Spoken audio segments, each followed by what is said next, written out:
Welcome to Engineering Survey Lab. Today I will discuss about theodolite traversing and plotting of traverse on a drawing sheet. The main objective of this practical is to understand the plotting of area by using theodolite traverse on a drawing sheet. Instruments used in this practical are theodolite, tripod stand, prismatic compass and measuring tape. The related theory involves theodolite traversing and different methods of traversing. Theodolite traversing, it consists of a series of straight lines connecting successive points whose length and direction have been determined from field observations. The point defining the end of traverse line are called traverse stations or traverse points. There are two methods of traversing: included angle method and deflection angle method. Included angle method, the magnetic bearing of one line is measured in the field and all interior angles are measured with the help of theodolite. This method is suitable for closed traverse. In case of deflection angle method, it is suitable for open traverse and is mostly employed in the survey of rivers, coastlines, roads, railways and canals. Temporary adjustment of theodolite, ये हम already discuss कर चुके हैं lab lecture number 15 में. इसमें जो steps हैं: selection of suitable position, fixing theodolite with tripod stand, approximate leveling by tripod stand, centering, perfect leveling by foot screws, focusing the eyepiece, focusing. Procedure involves two phases. Number one phase is field work and number two phase is office work. Field work, it includes observation. It involves three steps. First of all is bearing of the start line with compass, then horizontal angle measurement, then vertical angle measurement. Horizontal angle के related जो है ना आपको एक पूरी video जो है lecture number lab lecture में डिस्कशन इसकी गिवन है. वर्टिकल एंगल के से रिलेटेड जो है लैब लेक्चर नंबर 18 आप उसको देख सकते हैं. Then office work include all the computations and plotting. It include following steps: apply correction to included angle if necessary, computation of horizontal distance using tachometric techniques, determining bearing of all lines, determining latitude and departures, calculating horizontal error of closure, balancing the traverse, determining the corrected consecutive coordinates, determining the independent coordinates and area computation. तो इसमें हम procedure में जो है briefly हमने एक ट्रेवर्स plot करनी है. उसके लिए ये होगा कि हमने एक मुख्तलिफ स्टेशन मार्क कर लेने हैं, जैसे ए बी सी डी और ई. हमने एक स्टेशन ए पे जो अपना इंस्ट्रूमेंट जो है उसकी सेंट्री लेवलिंग और फोकसिंग टेम्परेरी एडजस्टमेंट कर लेनी है. और ये इस एक चीज़ इंपॉर्टेंट है कि जिस स्टेशन पे इंस्ट्रूमेंट सेट करना है उसका फॉरवर्ड स्टेशन और बैकवर्ड स्टेशन नज़र आने चाहिए. उसके बाद जो है ना आपने स्टेप नंबर 1 पे जाना है. आपने बेरिंग जो है लाइन ए बी की मेजर करनी by using prismatic compass.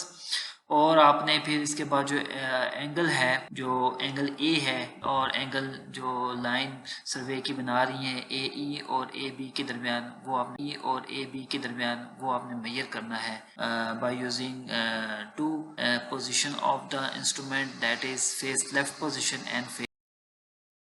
Angle आपने जो मेजर करेंगे, एक एंगल आपका फेस लेफ्ट पोजीशन की वजह से मेजर होगा, एक फेस राइट पोजीशन पे आपने इसका मीन ले लेना है. फिर जो है आपने ये करना है कि हर स्टेशन पे जाके इंस्ट्रूमेंट को सेट करना है और उनके जो इंक्लूडेड एंगल है वो मेजर कर लेने हैं. ड्यूरिंग दिस प्रोसीजर आपने जीनत एंगल भी मेजर करना है और जो वर्टिकल एंगल होगा वो एंगल ऑफ डिप्रेशन है या एंगल ऑफ एलिवेशन है, वो भी आपने कैलकुलेट कर लेना है. और आपके पास जो है चैन और टेप है, आप horizontal distance between the station measure कर लेते हैं तो वर्टिकल एंगल कैलकुलेट आपने चेक करना है कोई एरर वगैरह तो नहीं है. अगर एरर आप कैसे होगा, आपने सबसे पहले चेक एक जो फार्मूला है इसका 2n-4 × 90 ट्रेवर्स का सम ऑफ इंटीरियर एंगल अगर इसके बराबर है तो आपका जो है ना अगर ये ओके है तो आपके पास कोई एरर नहीं होगा.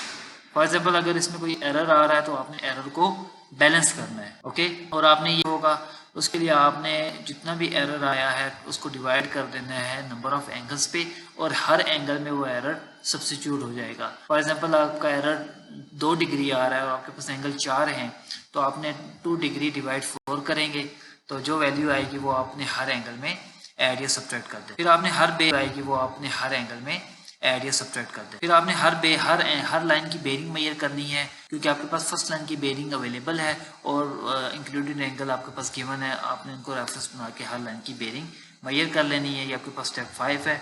इसमें जो है आपके पास फॉरवर्ड बेरिंग अगर मेजर करनी है लाइन की तो बैक वो आपने ऐड कर देनी है किसमें, क्लॉकवाइज इंटीरियर एंगल में. जो क्लॉकवाइज इंटीरियर एंगल होगा उस साइड का वो ऐड होगा या सब्ट्रैक्ट होगा. और बैक अजीमत निकालना हो आपने फॉरवर्ड अजीमत में जो लाइन है जो बेयरिंग है उसके उसमें आपने प्लस माइनस 180 कर दें। नेक्स्ट आपने प्लॉटिंग करनी है। प्लॉटिंग में ये होगा कि आपने प्लॉटिंग में ये होगा कि आपने लैटिट्यूड एंड डिपार्चर निकालने हैं। लैटिट्यूड और डिपार्टमेंट जो होंगे इनिशियली आपने वो कौन से होंगे, डिपेंडेंट होंगे, कंसेक्टिव कोऑर्डिनेट्स आपने निकालने हैं। तो the latitude of line is the distance measured parallel to the north south line and the departure of a line is the distance measured parallel to the east west line. ठीक है, ये आपके पास latitude departure है। जो north south की line के along आपकी लाइंस होगी वो लैटिट्यूड होती है, जो ईस्ट वेस्ट के अलॉन्ग लाइन होती है वो डिपार्चर होती है। जो लैटिट्यूड नॉर्थ के अलॉन्ग होंगे वो पॉजिटिव होते हैं और जो लैटिट्यूड आपके साउथ के अलॉन्ग होते हैं वो नेगेटिव होते हैं। जो डिपार्चर आपके ईस्ट के अलॉन्ग होते हैं वो पॉजिटिव होते हैं। जो डिपार्चर आपके वेस्ट के अलॉन्ग होते हैं या वेस्ट की साइड। देन आपने एक इंपॉर्टेंट चीज़ यहाँ पे है क्लोजिंग एरर, वो आपने कैलकुलेट कर देना है।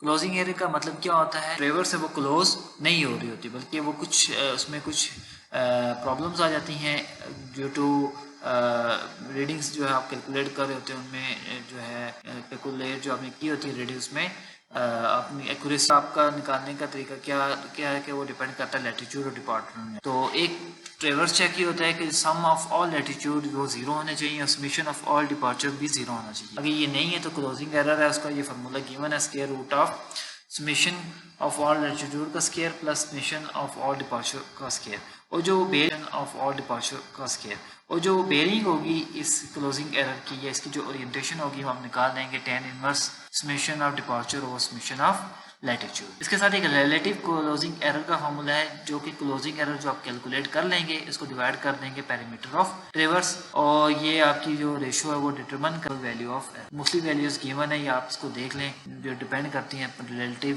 क्लोजिंग एरर की values on the basis of time.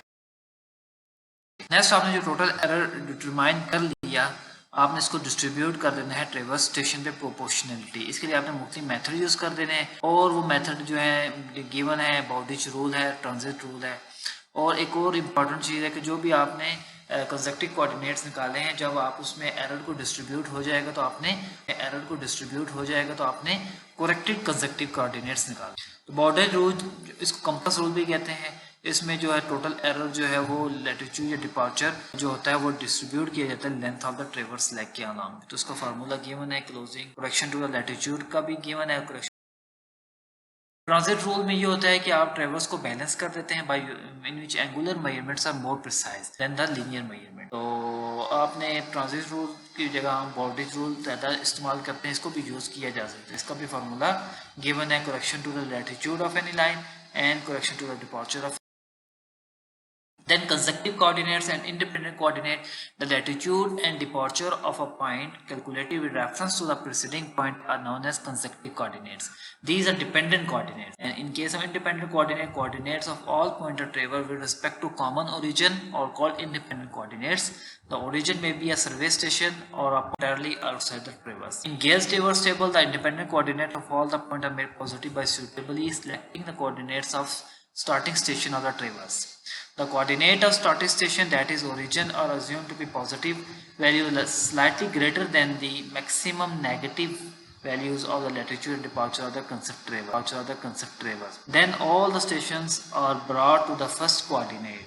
तो इसमें जो इंपॉर्टेंट चीज़ है वो ये है कि जो एक होता है कंसेक्टिव कोऑर्डिनेट जो कि इंडिपेंडेंट होते हैं, दूसरे इंडिपेंडेंट कोऑर्डिनेट। इंडिपेंडेंट कोऑर्डिनेट्स के लिए आपने ये करना है कि आपने फर्स्ट कोऑर्ड को सिलेक्ट कर लेना है, आपने ओरिजिन की वैल्यू मैक्सिमम ले लेनी है। मैक्सिमम इस लिहाज से लेनी है कि जो आपके पास कोऑर्डिनेट साइड बहुत ज़्यादा है उससे आपने फॉर एग्जाम्पल आपके जो वेस्ट साइड वाले पे जो लैटिट्यूड या डिपार्चर होंगे वो आपने देखने हैं वो कितने मैक्सिमम नेगेटिव है, उसको बेस बना के आपने मैक्सिमम ओरिजिन वैल्यू सेलेक्ट कर लेनी जो कि पॉजिटिव हो। देन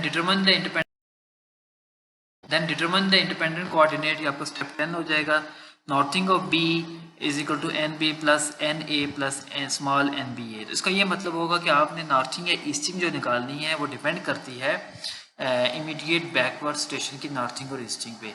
जो स्मॉल एन बी ए ये जो है ना कोऑर्डिनेट के जो आपका फर्स्ट कोऑर्डिनेट डिस्टेंस होगा लैटिट्यूड का या डिपार्चर का वो आपका ऐड होगा। Computing the area of closed traverse may be calculated from the coordinate xy method, the latitude and double meridian distance, the departure and total latitude. Discuss करते हैं coordinate method को। उसमें ये होगा कि आपका जो ट्रेवर्स होगी वो हमने फर्स्ट क्वाड में इसको शिफ्ट कर देना है by assuming the maximum value of coordinate of origin. Okay, और ये ओरिजिन की जो वैल्यू आपने लेनी है ये किसके रेफरेंस से लेनी है, to the most westerly station, जो आपका वेस्ट की तरफ स्टेशन है उसके कोऑर्डिनेट्स को देख के हमने इसकी वैल्यू ले लेनी है। फिर आपके पास एक टेबल बनेगा ABCDA, आपके पास स्टेशन आ गए, इसमें नॉर्थिंग आ जाएगी और फिर आपकी ईस्टिंग आ जाएगी। नॉर्थ आपकी लैटिट्यूड है जो कि वाई एक्सिस के अलॉन्ग है और ईस्टिंग आपके डिपॉर्चर है जो कि एक्स एक्सिस के अलॉन्ग है। फिर आप इन ब्लू लाइन्स और रेड लाइन्स को देख लें, जो product sum of the product of blue lines वो आपने कैलकुलेट कर देना है, इस is the sum of the product of the red line वो भी आपने कैलकुलेट कर देना है। देन डबल एरिया आपके पास कैसे आएगा, summation of P minus summation of Q, जो आपका sum of the product of blue lines है और sum of the product of red line का डिफरेंस वो आपके पास डबल एरिया। जब इस एरिया को डिवाइड करेंगे 2 के साथ तो आपके पास रिक्वायर्ड। फिर आपके पास जो इनिशियल टेबल बनेगा थेडोलाइट ट्रेवर्सिंग का जो कि फील्ड वर्क में इस्तेमाल होगा वो आप देख ले, लाइंस आ जाएंगी, ऑब्जर्व बेरिंग आ जाएगी, स्टेशन आ जाएगा, साइड स्टेशन आ जाएगा। फिर आपने हॉरिजॉन्टल एंगल मेजर करना है by using different 2 phases of the theodolite, phase left phase right पे मीन वैल्यू निकाल लेनी है। देन जीनथ एंगल निकाल लेना है, उस पर आपने वर्टिकल एंगल निकाल देना है। वर्टिकल एंगल के बाद आपने हॉरिजॉन्टल डिस्टेंस निकालने के लिए जो आप स्टाफ इंटरसेप्ट अपर हेयर और लोअर हेयर निकाल लेंगे। फॉर एग्जांपल आपके पास चेन और टेप है तो आपके पास हॉरिजॉन्टल डिस्टेंस और बाय यूजिंग चेन और टेप हम मेजर कर लेंगे बिटवीन द स्टेशन, तो हमें वर्टिकल एंगल की कोई ज़रूरत नहीं होगी। गेल्स ट्रेवर्स टेबल ये आपका कंप्यूटेशन है, ये एलुबरेट मजीद करेगा जो बैकवर्ड हमने जो पहले टेबल रीड किया, इसमें वही लाइंस आ जाएंगी, इनकी ऑब्जर्व बेरिंग लेंथ आ जाएगी, हॉरिजॉन्टल एंगल का नेम, उसकी वैल्यू, करेक्शन अप्लाइड, जो एंगल के अंदर करेक्शन आपने अप्लाई करनी है मतलब 2n-4 × 90 डिग्री, अगर वो रूल का तो अपने एंगल ऐड करने हैं सेपरेट करने हैं। और फिर करेक्टिव एंगल, फिर आपने इसकी कैलकुलेटेड बेरिंग, जब आपका एंगल करेक्ट हो जाए फिर ऑब्जर्व बेरिंग के बाद आपने कैलकुलेट बेरिंग भी निकालनी है। Then conjunctive coordinate latitude department निकालने, और लैटिट्यूड डिपार्टमेंट का आपका जो समीशन होता है वो 0 होना चाहिए, 0 नहीं आ रहा तो उसके अंदर करेक्शन आपने देखनी है, जो कि क्लोजिंग एरर होता है लैटिट्यूड डिपार्चर में जो करेक्शन अप्लाई होगी वो लिखनी है। देन आपके करेक्टेड कोऑर्डिनेट्स आ जाएंगे करेक्शन अप्लाई करने के बाद। फिर आपके पास इंडिपेंडेंट कोऑर्डिनेट्स आ जाएंगे, आप ओरिजिन ले लेंगे, सिलेक्ट कर लेंगे एक ऐसी वैल्यू जो कि पॉजिटिव वैल्यू होगी, मैक्सिमम पॉजिटिव वैल्यू, उसकी बेस पे आपने इंडिपेंडेंट कोऑर्डिनेट्स कैलकुलेट कर लेंगे। फिर ये आपके पास एक